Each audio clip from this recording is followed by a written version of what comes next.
खुलुमबाय लोगोफोर, डियार ब्रह्म चेनेलनि खौरां नायगिरि गासैबो रायजो राजा नोंथांमोननिसिम गोजोन फुंबिलिनि गाहाम हामलायथि बावहरग्रोनाय जाबाय। आं दिनै नोंथांमोननि सिगाङाव आरोबाव माखासे गोदान खौरां लानानै फैबावलायबाय। आसा खालामो नोंथांमोनहा खौरांखौ खोनासंनानै मोजां मोनगोन।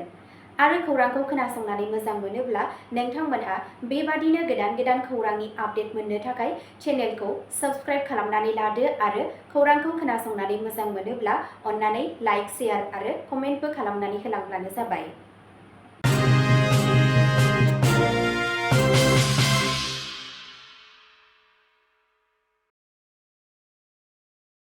दिनैनि गाहाय रादाबफोराव दङ। आसाम पुलिसआ गान्दा मैहुर खालामनो नाजानायखौ नाख्रेबदों, 3 हमनो हादों। तिनिसुकियानि आर्मी केम्पआव ग्रेनेड आरो गुलि गावनायनि गाग्लोबनाय, आलफा आइआ सन्देह गोनां। सिबिआइआ गुवाहाटीआव घुस लानायनि जाथायाव NHIDCLनि बिबानगिरिनिफ्राय 2.62 कौटि नोगोद रां आरो बेसेनगोसा सम्पथि जब्द खालामदों। गुवाहाटीआ जानुवारि 2026 मायथाइयाव ब्लाडीवुड आरो किंखौ लाफानानै मोनसे गाहाय देंखो फोरबो खुंनो साखाफारा जादों। 27 कौटि रां केरेला बेंक लुथिनायनि दायाव मरिगाव साइबार क्रिमिनेल हमजादों। भारतआ बे नबेम्बर दानाव गिबि खेबनि थाखाय बुहुमनां बक्सिं काप फाइनालखौ खुंफुंगोन। शिलंआ मोनसे हाइ प्रफाइल ट्राइ-नेशनेल फुटबल टुर्नामेन्टखौ खुंफुंनो थाखाय साखाफारा। बिजेपि दोलोआ फास्ट ट्रेक बिजिरनायनि थाखाय मयजुबिन आमियजुबिन केम्पेइन जागायगोन। बेंगालुरुनि फरायसाया कलेज केम्पासआव सिनियरखौ जिनाहारि खालामदों। निउ बङाइगाव रेलवे स्टेशनाव सा 11 म्यानमारनि रहिंग्याफोरखौ हमदों। दानिया फैदो आबुं रादाबाव। गिबि खौराङावनो दङ। आसाम पुलिसआ गान्दा मैहुर खालामनो नाजानायखौ नाख्रेबदों, 3 हमनो हादों। आसाम पुलिसआ गान्दा मैहुर खालामनो नाजानायखौ होबथादों आरो मोनसे जथाय अपारेशनाव 3 सुबुंखौ खादों। बे अपारेशनखौ बिश्वनाथ, माजुलि आरो लखिमपुर जिल्लाफोरनि पुलिस हानजाया खालामदोंमोन।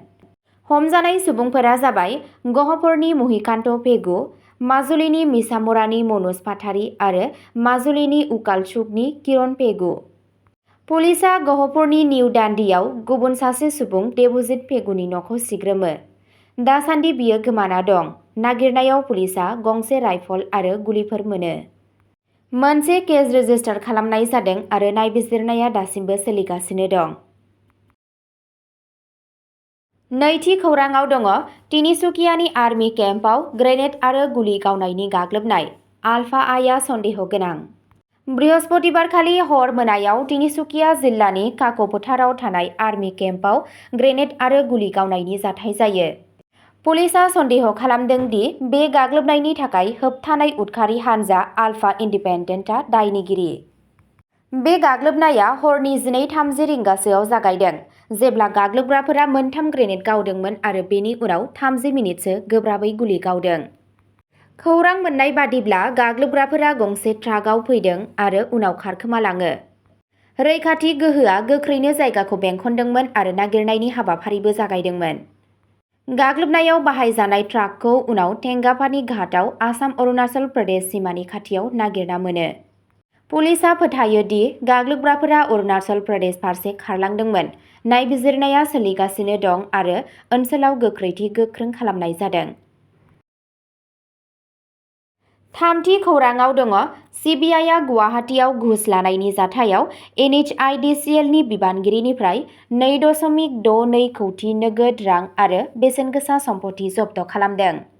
मोनसे गिदिर रां जाख्ल'नायनि बेरेखा अपारेशनआ मोनसे गोजौ थाखोनि सोरखारि एजेन्सिनि गेजेराव गोबां धोन दं होननानै फोरमायदों। सिबिआइआ गोबां बिबांनि आयेन बेरेखा नोगोद रां आरो बेसेनगोसा धोनफोरखौ मोन्नायनि उनाव गुवाहाटीआव थानाय NHIDCLनि सासे मावफुं सामलायगिरिया जोबथेसालियाव दं। बे गासै अपारेशनखौ 14 अक्ट'बर खालि जागायनाय जादोंमोन। सासे गावारि सुबुंनिफ्राय 10 लाख रां घुस लानायनि अजद होनानै मावख'गिरिखौ रंगे आखाइजों हमनाय जायो। ब्रैथि खौराङाव दङ। गुवाहाटीआ जानुवारि 2026 मायथाइयाव ब्लाडीवुड आरो किंखौ लाफानानै मोनसे गाहाय देंखो फोरबो खुंनो साखाफारा जादों। गुवाहाटीआ बे जानुवारियाव मोनसे गिदिर देंखोआरि फोरबोनि थाखाय साखाफारा जागासिनो दं। नोगोरमायाव 10 जानुवारि 2026आव ग्रीनवुड्स रिजर्टआव यारी जाम 2025-26 देंखो फोरबोखौ खुंफुंगोन। बयजोंबो मोजां मोनजानाय रेपार रोजाबगिरि किं आरो मेटेल बेन्ड ब्लाडीवुडआ दिन्थिफुंगोन, जाय सा-सानजायाव ब्लाडीवुडनि जागायनायखौ दिन्थिगोन। ट्राइब भाइब एन्टारटेनमेन्टजों खुंजानाय आरो हाउस अफ मेकडाउल स'डाजों हेफाजाब होजानाय बे फोरबोआ भारतनि 15 नोगोरफोराव दावबायगोन, जेराव 1 लाखनिबो बांसिन अनसायगिरिफोरजों फोनांजाबगोन। बेयो 12 दिसेम्बरनिफ्राय मुम्बाइनिफ्राय जागायनानै गुवाहाटीआव जोबहैयो। फोरबो खुंग्राफोरा बुङो दि यारी जामआ देंखो, लोगोआरि आरो महरगिरि नायगिरिफोरनि गेजेराव सोमोन्दोखौ फालियो। मुम्बाइ, भुबनेश्वर आरो गुवाहाटी श'नि थाखाय टिकेटफोरखौ 17 अक्ट'बरनिफ्राय बुक माइ श'आव मोननो हागोन। देंखो मोजां मोनग्राफोरा गुवाहाटीआव मोनसे बावगारनो हायै हरखौ नेनानै थानो हागोन। बाथि खौराङाव दङ 27 कौटि रां केरेला बेंक लुथिनायनि दायाव मरिगाव साइबार क्रिमिनेल हमजादों। मोनसे गिदिर जाफुंसारनायाव पुलिसआ आसामनि मरिगाव जिल्लानिफ्राय सासे दुथां साइबार दायनिगिरिखौ खादों। सिराजुल इस्लाम मुंनि दायनिगिरिखौ केरेला पुलिसनि मोनसे स्पेशेल टीमआ लाहरिघाटनि एसडिपिअ दिगन्त बरुवानि हेफाजाबजों हमनो हायो। सिराजुल इस्लामनि सायाव केरालानि फेडारेल बेंकनिफ्राय गावनि कम्पानि सिराजुल इस्लाम एन्ड कम्पानिनि गेजेरजों 27 कौटि रां जाख्ल'नायनि अजद होनाय जादों। प्रसादसमाव थानाय बिथांनि आलिशान न'आव सिग्रोमनाय समाव पुलिसआ गोबां गोजौ थाखोनि गारिफोरखौ जब्द खालामो आरो बिथांनि सम्पथिफोरखौ फोरमान खालामो। खौरां मोन्नाय बादिब्ला बिथाङा गावनो गावनि एकाउन्टआव 4 कौटि रां ट्रेन्सफार खालामदोंमोन। पुलिस बिबानगिरिफोरा सांग्रांथि होदों दि लाहरिघाट आरो लेंटिबारी बायदि ओनसोलनि गुबुन साइबार दायनिगिरिफोरा सांग्रां जानानै दं। बे हमनायखौ आसामाव साइबार क्राइमनि हेंथायै जुजिनायाव मोनसे गोनांथार आगान होननानै साननाय जादों। द'थि खौराङाव दङ भारतआ बे नबेम्बराव गिबि खेबनि थाखाय बुहुमनां बक्सिं काप फाइनालखौ खुंफुंगोन। भारत हादोरा गिबि खेबनि थाखाय 14निफ्राय 21 नबेम्बरसिम शहीद विजय सिंह पटिक स्पर्ट्स कमप्लेक्सआव वर्ल्ड बक्सिं काप फाइनाल्स 2025खौ खुंफुंगोन। बे बादायलायनाया मुलुगनि जौसिन बक्सारफोरखौ ज' खालामनानै गेलेनायनि जौसिन सन्मानफोरनि गेजेराव मोनसे गाहाय बादायलायगोन। बे टुर्नामेन्टआव 10 लिरथाय थाखोआव हौवा आरो हिन्जाव सानैखौबो बाहागो लाहोगोन, जाय बे बोसोरनि बुहुमनां बक्सिं सिरिजनि जोबनायखौ नोजोर होगोन। भारतआ दासान्दि जौसिन मोनबा बक्सिं हादोरफोरनि गेजेराव दं। बे बोसोराव गासै मोन 17 मेडेल देरहानो हाबाय, मोन 4 सना, मोन 6 सिलभार आरो मोन 7 ब्रन्ज। बक्सिं फेडारेशन अफ इन्डियानि आफादगिरि अजय सिंहआ बुङो दि बे बादायलायनायखौ खुंफुंनाया बुहुमनां बक्सिं गेलेनायाव भारतनि बांबोनाय गोहोखौ दिन्थियो आरो 2030 मायथाइनि कमनवेल्थ गेम्स आरो 2036 मायथाइनि अलिम्पिकनि थाखाय इयुन बुहुमनां गेलेनाय बादायलायनायनि थाखाय साखाफारा जानायखौ दिन्थियो। भारतनि बक्सारफोरा गासै बोसोराव गोख्रों दिन्थिफुंदोंमोन। हितेश गुलियाया ब्राजिलाव सनानि मेडेल मोननो हायो आरो साक्षी चौधुरी, जास्मिन लेम्बरिया आरो नुपुर सयरानआ काजाकिस्तानाव सना मोनो। फाइनेल गेलेनाया मोजां मोनगिरिफोरनो बुहुमनां थाखोनि बक्सिं बादायलायनायनि मोनसे समायना नुथाय होगोन आरो मोनसे गोनांथार हादोर गेजेरारि बक्सिं मिरु महरै भारतनि थाथायखौ गोख्रों खालामगोन होनना मिजिंथिनाय जादों। स्निथि खौराङाव दङ शिलंआ मोनसे high profile tri national football टुर्नामेन्टखौ खुंफुंनो थाखाय साखाफारा। शिलंआ जेएन स्टेडियामाव मोनथाम हादोर गेजेरारि जोलुर टुर्नामेन्टनि थाखाय मोनथाम हादोरनाङारि हानजाखौ बरायनो थाखाय साखाफारा। भारत, नेपाल आरो इराननि गेजेराव 21, 24 आरो 27 अक्ट'बर खालि जानो गोनां मेचफोराव बादायलायनाय जागोन। गासै मोनाबिलिनि 6 रिंगानिफ्राय जागायगोन। बेयो शिलंनि जोलुर नुथायनि थाखाय मोनसे गाहाय माइल खुन्थिया।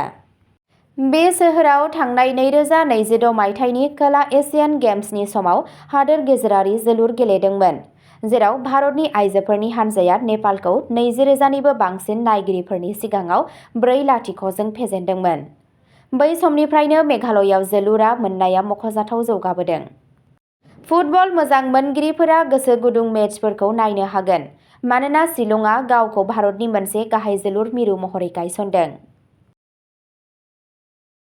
दाइनथि खौराङाव दङ बिजेपि दोलोआ फास्ट ट्रेक बिजिरनायनि थाखाय मय जबिन आमिय जबिन केम्पेइन जागायगोन। आसाम चिफ मिनिस्टार हिमन्त बिश्व शर्माया बिजेपि दोलोनि मोनसे गोदान केम्पेइन फोसावदों, जायनि मुङा जादों मय जुबिन आमिय जुबिन, जायनि ओंथिया जादों आंबो जुबिन जोंबो जुबिन। बे केम्पेइना गासै हादोरसायाव 23 अक्ट'बरनिफ्राय जागायगोन। बे केम्पेइनाव मुंदांखा रोजाबगिरि आरो मेथाइ रोजाबगिरि जुबिन गार्गनि केसआव थाबैनो बिजिरनायनि थाखाय खावलायो, जाय 19 सेप्तेम्बर खालि सिंगापुराव सानस्रिनाय समाव रुंसारि जादोंमोन। पुलिसनि जर'खा हान्जाया जाथायनि सायाव नायबिजिरगासिनो दं आरो रोजाबगिरि आरो बिथाङा दिन्थिफुंनाय फोरबोजों सोमोन्दो थानाय गोबां सुबुंफोरखौ हमनानै दोननाय जादों। बिजेपि दोलोआ फास्ट ट्रेक कर्ट आरो स्पेसियेल पाब्लिक प्रसिकिउटर लुबैदों, जाहाथे थाबैनो न्याय मोननो हायो। बिथांमोनहा बेखौबो लुबैयो दि पुलिसआ मोनसे गोख्रों चार्जशीट दाखिल खालाम, जाहाथे केसआ गोख्रै आवगायलांनो हायो। बे केम्पेइना जुबिन गार्गनि गोसोखांथिखौ गोथाङै लाखिनो थाखाय खामानि मावगोन।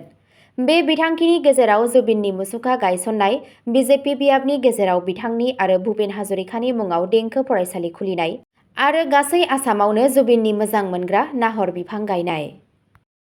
आसाम चिफ मिनिस्टार हिमन्त बिश्व शर्मा बिथाङा बे केसनि सोमोन्दै नंखाय खौरां फोसावनायनि हेंथायै हुमखि होयो आरो बुङो दि बिजेपि दोलोआ थाबैनो न्याय मोननो थाखाय सुबुंफोरखौ खौसे खालामनो लुबैयो आरो जुबिन गार्गनि लिगेसिखौ मान होनो लुबैयो। गुथि खौराङाव दङ बेंगलुरुनि फरायसाया कलेज केम्पासआव सिनियरखौ जिनाहारि खालामदों। बेंगलुरुनि गंसे प्राइभेट इन्जिनियारिं कलेजनि सासे जुनियर फरायसाखौ कलेज केम्पासआव गावनि सिनियरखौ जिनाहारि खालामनायनि दायाव हमनाय जादों।